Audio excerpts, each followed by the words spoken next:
Hi, we're here this evening with Chris Dollar from Centerville Outdoors, doing the first of a series of kayak videos that we'll be offering on our website.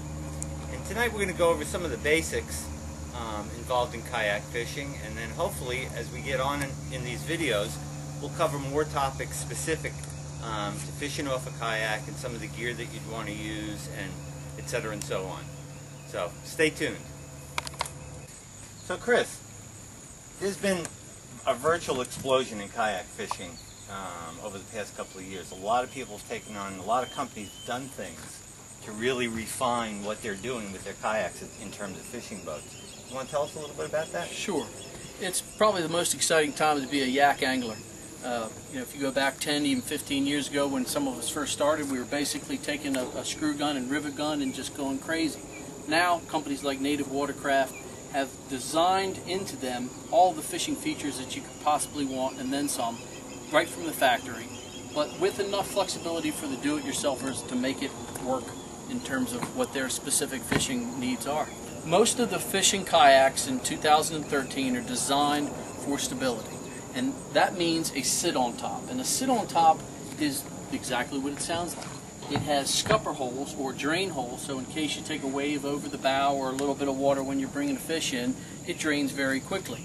The other thing is stability. In terms of the width of these kayaks, most of them are a minimum of 30 inches all the way up to 35 inches. So, and the third thing is they're designed to stand up. So for example, this is the 12-foot Slayer by Native, and it is specifically designed with a nice hull that you can stand up and cast if you're fly fishing or plug fishing or whatever you want to do. And then one of the other aspects of the modern kayak is the seats. The seats are really comfortable. If you're going to spend all day in it, you might as well have a first-class seat. Now this is the 12-footer, and your basic saltwater kayak, in my opinion, should be somewhere between 11 and 14 feet. You can go a little bit smaller if the conditions are right, a little bit longer if you're going to be out in the ocean. But somewhere for the Chesapeake Bay, and for some of the folks watching this on tacklecove.com, a really nice sweet point is going to be somewhere in that 12-13. Open bow is real popular with kayak fishermen. You can store a lot of gear in there. Plus, if you take some green water in there, it's going to drain very quickly. A clean open deck is another nice feature that folks are really clamoring for. I mentioned the seat, very versatile. This particular model, and this is true of other models, is a high-low configuration. This is the low. That's for paddling. You want a low center of gravity, and then when you're ready to fish, you move it into the high position. That gives you a little bit more elevation, better sight if you're casting to breaking fish, for example, or fish along a shoreline. Plus, it's a little bit more comfortable. Another nice feature is a big open cockpit in the stern. Boxes for all your tackle, a fish cooler if you want.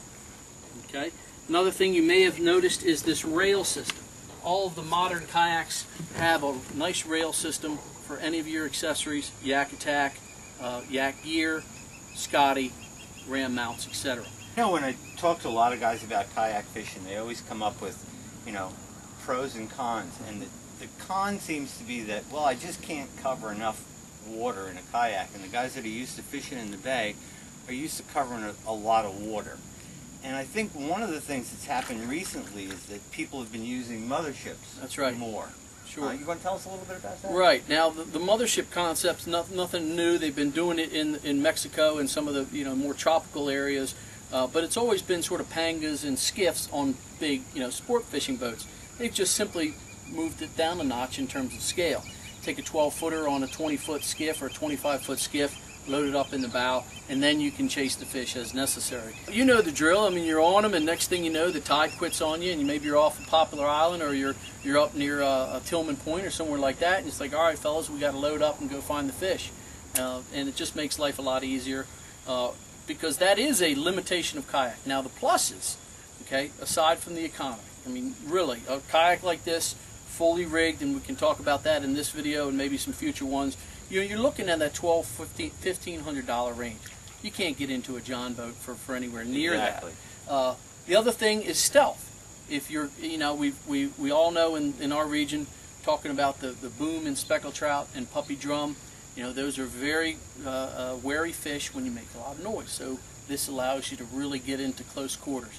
And the third thing is actually kind of tied to that second point about getting into stealth mode, is you can actually go to places that there aren't a ramp. So we have some gear on the dock here too. You want to talk a little bit about that? Right. So in terms of like the safety equipment, one of the things that you really want to invest in, and I tell folks, don't skimp on safety. This is a life jacket. This happens to be one we carry from Stolquist. It conforms to all U.S. Coast Guard regulations. Now, Maryland law, you are required to have a life jacket on the kayak, but you're not required to wear it. Everybody who fishes with me, we always wear it. Now, this is nice because it has lots of fisherman-friendly features. You got lots of pockets for gear. Okay. You got a place for your knife, your safety knife, in case you need to cut a line. All right. More pockets, and then a whistle. You need some way to let other folks know that you're there. Okay. And then some of the other features of a nice paddling or a fisherman's jacket is vented, right? You want to get some cool air going through, and you want padded shoulder pads, okay? The ones that you find, at a box store or a large department store that are sort of, meet the requirements, you're not going to be comfortable with that.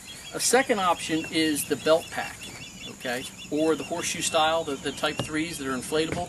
That's a great option as well. Yeah, this seems nice and light and very user-friendly in terms of having something on while you're fishing. Absolutely. Now, it's all about utility of space in kayak fishing. So your life vest can't not only just save your life sometimes, but also have some nice features. This is reflective, okay? Again, mentioned all the pockets. You want these arms open, right? You don't want the material binding up on your casting motion, particularly if you're going to fly fish or light tackle. You want that open. So this one does the trick for me. Real happy with this Stolquist. Okay, so there's some very essential items now. They may not be completely fishing related, and there may not be a lot of glitz and glamour to them, but I think when you're out on a kayak, one of the first things that you want to talk about is, what do I actually need to get out there and be safe? Absolutely. So we'd mentioned earlier, this is the belt pack style of life jacket. It meets all Coast Guard regulations, so you're good to go with this. Just a little CO2 cartridge. Very easy, very cool to wear. Also, not required, but something that I really recommend. This is, there's different types out there, but this is from Cobra. It's submersible and it floats. So this is always it's a VHF. Of course, you want to take your cell phone as well. Another nice safety feature is the VisiCarbon VisiPole from Yak Attack, and this thing's awesome. It fits on any Scotty mount, okay, and then it breaks down telescope style, like a tent pole. And it has a all-around 360 that's good for 2 miles, and a flag during the daytime. So you're cooking with gas if you're going to fish at low light, or if you're going to fish in an area where there might be a little swell and you want to be seen by boaters. Okay, so now that we covered most of the basics, you ready to shove off here? Sure. And did you want to point out anything else before you head out? Yeah, so as we talked about, the sky's the limit in terms of how much gear you can put on here. Fish finders, all kinds of cameras. GoPro's a big draw these days. But if you just want to start out with the basics, you want something to store your gear into as well as hold your rods. A couple of different ones on the market. This particular one is called the Black Pack, and it's fairly new by the guys in Virginia from Yak Attack. And it's awesome because it is lightweight and it breaks down, has a big open area in here for everything you want to store. You can put up to 8 rod holders here. I have 3 with holding the rod now, and that's a good start. You also probably want something like this fish gripper. Okay, floats, easy to see, under 15 bucks. Again, you can go with something a little more expensive, but that's going to keep your hands free if you get a toothy fish, or if you want to keep them in the water. But we also, of course, you got to have a paddle. Okay. Bending Branches has a bunch of different paddles. This is probably a nice sweet spot for just starting out. You can get a full carbon one for 300 bucks. This is under 100, and it's the Scout, and of course it has your measuring, so don't have to lie and fudge how big that fish was. But you really want, when you're looking at a paddle, you want one with a curved blade and that it feels good in your hands. You don't want something clunky. Those $30, $40 paddles, frankly, you're going to be disappointed. So now you're ready to go fishing. It can be a simple, clean layout. Maybe later in other videos we'll talk about a little more sophistication. Of course, I'm a big fan of the Cove Regional Series from Tackle Cove. This happens to be the 3000 Sahara from Shimano. It's a great little rig for all kinds of river fishing and light tackle in the Chesapeake Bay. So enough yapping, more yakking.